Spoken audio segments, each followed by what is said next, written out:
প্রিয় দর্শক, আপনারা যে যেখান থেকে দেশ রূপান্তরের লাইভে আছেন আপনাদেরকে সকলকে স্বাগত জানাচ্ছি। আমরা আপনাদের সাথে সরাসরি যুক্ত আছি রাজধানীর সায়েন্স ল্যাব থেকে। আপনাদেরকে একটি বিষয় জানিয়ে রাখতে চাই, আপনাদেরকে গতকালকে আপনারা একটি বিষয় লক্ষ্য রেখেছিলেন যে ঢাকা যে সেন্ট্রাল ইউনিভার্সিটি রয়েছে তার যে সেন্ট্রাল ইউনিভার্সিটি গঠিত যে খসড়াটি রয়েছে তার যেই অধ্যাদেশ জারির দাবিতে মূলত হচ্ছে গতকাল থেকে তারা সড়ক অবরোধ করেছিল। ঢাকার যে 7টি কলেজ রয়েছে 7টি কলেজের শিক্ষার্থীরা সায়েন্স ল্যাবে সড়ক অবরোধ করেছিল। ঢাকা কলেজ সহ তার পাশে যে কলেজটি রয়েছে ইডেন কলেজ, দুটি কলেজ সায়েন্স ল্যাব অবস্থান করছে। এছাড়া বাকি যে 7টি কলেজ রয়েছে, বাকি যে কলেজগুলো রয়েছে সেই কলেজগুলো ঢাকার বিভিন্ন প্রান্তে তারা সড়ক অবরোধ করেছে। তার পরিপ্রেক্ষিতে আমরা গতকালকে দেখতে পাচ্ছি সায়েন্স ল্যাব থেকে যে ঢাকা কলেজ যে শিক্ষার্থীরা যে সড়কটি অবরোধ করার কারণে এখানে তীব্র ধরনের এখানকার যে মানুষ রয়েছে তীব্র ভোগান্তি আমরা লক্ষ্য করতে পেরেছি গতকালকে আমরা দেখাতে পেরেছি।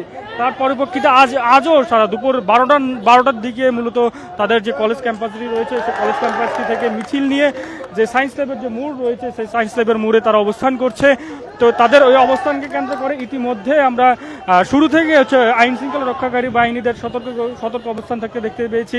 আইন শৃঙ্খলা রক্ষাকারী শুধুমাত্র আমরা পুলিশ বাহিনীকে দেখতে পেয়েছি তাদের অবস্থান করছে যে সায়েন্স ল্যাবের যে পুলিশ বক্সটি রয়েছে সেই পুলিশ বক্সের সামনে থেকে পুলিশ বক্সে তারা আগে থেকে সতর্ক অবস্থায় ছিল।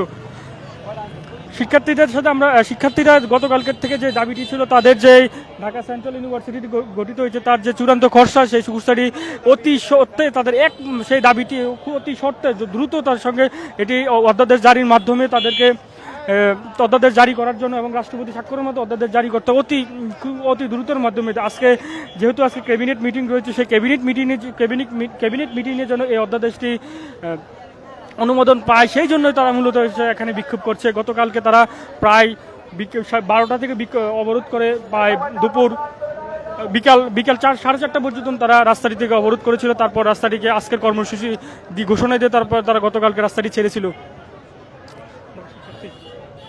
আমরা যদি একজন শিক্ষার্থীর সাথে একটু কথা বলতে চাই যে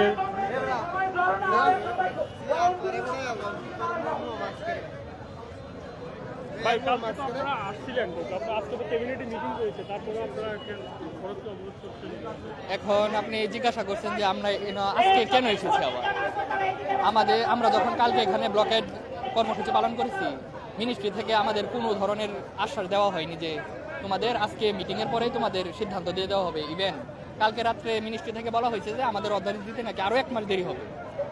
এই অনিশ্চয়তার কারণে আমরা আজ এখানে এসেছি। কেন 1 মাস দেরি হবে? আমাদের তো সেই আগের বছরের আগস্ট মাস থেকে আমাদের অধিকার আদায়ের জন্য তো আমরা সেই আগস্ট মাস থেকেই লড়াই করে চলেছি। বাট তারা বলছিল আগস্ট মাসের পরে অধ্যাদেশ দিয়ে দিবে। ইভেন জানুয়ারির 14 তারিখে অধ্যাদেশ দিয়ে দেওয়ার কথা ছিল, কিন্তু অধ্যাদেশটা দেয় নাই। কিন্তু আবার গতকাল রাত্রে তারা বলেছে যে আরো 1 মাস দেরি হবে, কিন্তু এটা তো হয়নি। আপনাদের দাবি অন্যভাবে দাবি দেওয়া জানা যেহেতু একটা জনভোগান্তির সৃষ্টি হচ্ছে আপনাদের দাবির ফলে, এই বিষয়ে কি বলবেন? আমরা শুনেন আমরা এখানে চান্স পেয়ে ভর্তি হয়েছি, এমনিতে আইসা ভর্তি হয়ে যায়নি। আমরা এখানে মূলত বাংলাদেশের বিভিন্ন জায়গা থেকে পড়াশোনা করতেই আসছি। আমরা তো বুঝতেছি এখানে জনভোগান্তি হইতেছে, ভালোভাবেই বুঝতেছি জনভোগান্তি হইতেছে, কিন্তু আমরা এখানে কেন? আপনি কি আমার প্রশ্নের উত্তর দিতে পারবেন? আমরা এখানে কেন? আমরা আমাদের দাবি আদায়ের জন্যই আমরা এখানে এসেছি। তারা যদি অধ্যাদেশটা দিয়ে দিত সেই আগস্ট মাসে যখন আমাদের ভর্তি পরীক্ষা হয়েছিল ঢাকা কেন্দ্রীয় বিশ্ববিদ্যালয়ের নামে, হ্যাঁ, সরকার এবং এই যে শিক্ষা সিন্ডিকেটের সাথে যারা জড়িত ঠিক তাদেরকে আমরা দায়ী করছি। আপনারা শুনছিলেন যে তাদের যে অধ্যাদেশটি জারির বিষয়টা সেই বিষয়টি নিয়ে একটু অনিশ্চয়তা দেখা দিয়েছে। তার পরিপ্রেক্ষিতে তারা মূলত হচ্ছে সড়কটিতে অবস্থান করছে। আপনারা দেখেন যে এই সড়কটি খুবই একটি ব্যস্ততম একটি সড়ক। এই সড়কটি যদি আপনার 30 সেকেন্ডের জন্য সড়কটি বন্ধ হয়ে যায় তাহলে গাড়ির লাইন ধরে যায়। আপনারা দেখতে পাচ্ছেন যে এই যে শাহবাগ থেকে যে সড়কটি রয়েছে সায়েন্স ল্যাবে সেই সড়কটিতে আপনারা দেখতে পাচ্ছেন যে 30 সেকেন্ডের ভিতরে 1000 গাড়ি চলে আসছে। হাজারো গাড়ির যানজট তৈরি হয়েছে শিক্ষার্থীদের অবরোধ করার ফলে। আমরা ইতিমধ্যে দেখতে পাচ্ছি যে শিক্ষার্থীদের সাথে যারা বাইকারদের সাথে যে স্টুডেন্টদের সাথে আমরা দেখতে পাচ্ছি যে কিছুটা বাকবিতণ্ডা তৈরি হচ্ছে। আপনাদের কিছু সরাসরি একটু দেখাতে চাই, আমরা যদি সরাসরি একটু দেখতে চাই। আমরা আন্দোলন করি নাই, আজকে তারা অধিকারের জন্য দাঁড়াচ্ছে। ওকে, ওয়েলকাম, তাদের অধিকার তারা বাস্তবায়ন করুন।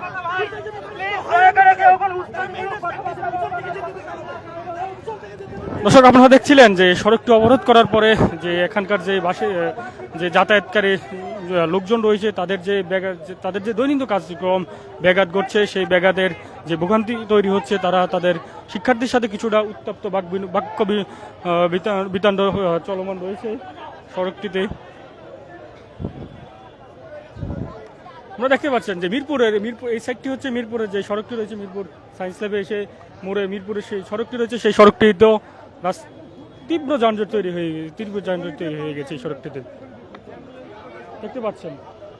আপনাদেরকে গতকালকে একটি বিষয় আমরা জানিয়েছিলাম যে সায়েন্স ল্যাব যেহেতু খুবই একটি গুরুত্বপূর্ণ একটি সড়ক, সেই সড়কটিতে আমরা কয়েকটি বড় বড় বেসরকারি হাসপাতাল রয়েছে, সেই হাসপাতালকে এখানে প্রচুর ঢাকা সহ ঢাকার বাইরের এখানকার লোকজন আসে, যেহেতু এখানে ঢাকার বাইরে সহ ঢাকার লোকজন আসে, সেহেতু তাদের যে ভোগান্তি আমরা গতকালকে দেখেছি। তাদের মূলত সেই যে শিক্ষার্থীদের যে দাবিটা, সেই দাবিটা হচ্ছে তাদের যে ঢাকার যে 7টি কলেজ রয়েছে, সেই 7টি কলেজকে নিয়ে যে সেন্ট্রাল ইউনিভার্সিটি গঠিতের জন্য যে খসড়াটি তৈরি করা হয়েছে, সেই খসড়াটিকে চূড়ান্তভাবে অনুমোদন বা অধ্যাদেশ জারির মাধ্যমে, রাষ্ট্রপতি অধ্যাদেশ জারির মাধ্যমে দ্রুত যেন জানানো হয়। তাদের আজকে যেহেতু অন্তর্বর্তী সরকারের উপদেষ্টাদের মিটিং রয়েছে, সেই মিটিংয়ে যেন এই অধ্যাদেশটি পাস হয়, তারা সেই দাবিটি জানাচ্ছেন। এবং তারা কয়েকজন বলছে যে তাদের এই অধ্যাদেশটি নিয়ে অনিশ্চয়তা তৈরি হয়েছে, অনিশ্চয়তা তৈরির কারণে তারা মূলত হচ্ছে এখানে অবস্থান করছে।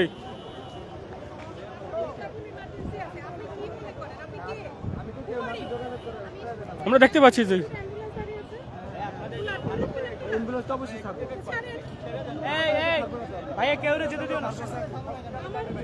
দর্শক দেখতে পাচ্ছেন কিছুটা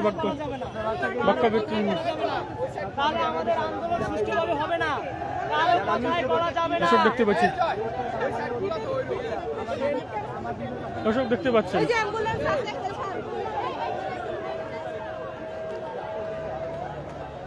এছাড়া শুধুমাত্র যে সায়েন্স ল্যাবে তারা অবস্থান করবে, গতকালকে আমরা দেখতে পাচ্ছি রাজধানী মিরপুর টেকনিক্যাল মোড় রয়েছে সেখানে অবস্থান করছে বাংলা কলেজের শিক্ষার্থীরা।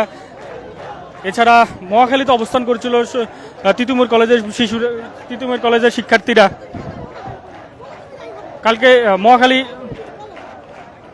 মহাখালীতে অবস্থান নিয়েছিল তিতুমির কলেজের শিক্ষার্থীরা। এছাড়া তাঁতিবাজারে অবস্থান নিয়েছিল কবি নজরুল ও সরকারি সরোদ্দি কলেজের শিক্ষার্থীরা অবস্থান করছিল। মূলত কার্যত যেহেতু ঢাকা একটি খুবই জনবহুল একটি শহর, একটুর জন্য বন্ধ হয়ে যায়, সেই জন্য হচ্ছে আপনারা দেখতে পাচ্ছেন যে শিক্ষার্থীদের সাথে একজন পথ যাতায়াতকারী অঞ্চলের তার একটা কুচ্ছ বাক্য বিতণ্ড হচ্ছে।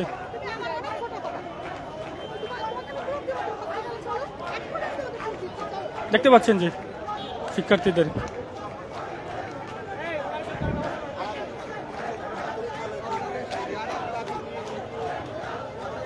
দর্শক আপনারা দেখতে পাচ্ছেন যে কি পরিমাণ চরম ভোগান্তি তৈরি হচ্ছে শিক্ষার্থী, যেহেতু গতকালকের মতন একই চিত্র, কারণ আমরা দেখাতে পাচ্ছি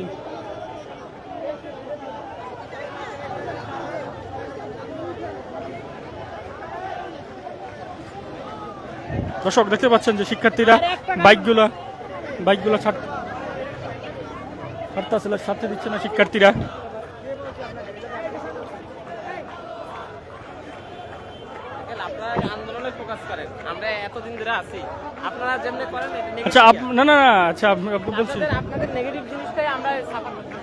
আচ্ছা আপনারা তো আজকে তো অধ্যাদেশ জারি হবে, সেই জারি আপনার কি মনে হয় অধ্যাদেশ জারি হবে? ক্যাবিনেট তো মিটিং আছে, আপনারা গতকালে কোনো আশ্বাস পাননি? না, এই যে আপনিও আবার সুন্দর মতো আমার সামনে ধরছেন।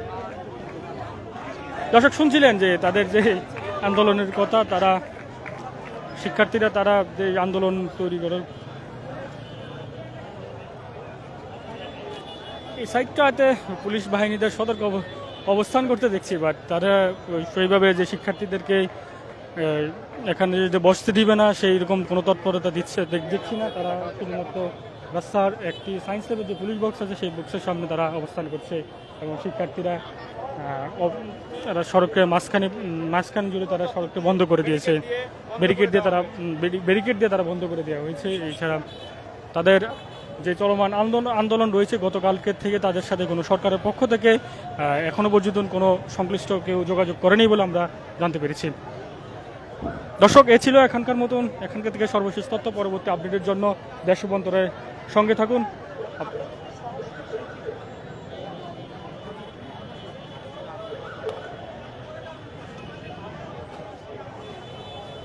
ঠিক আছে, জরুরি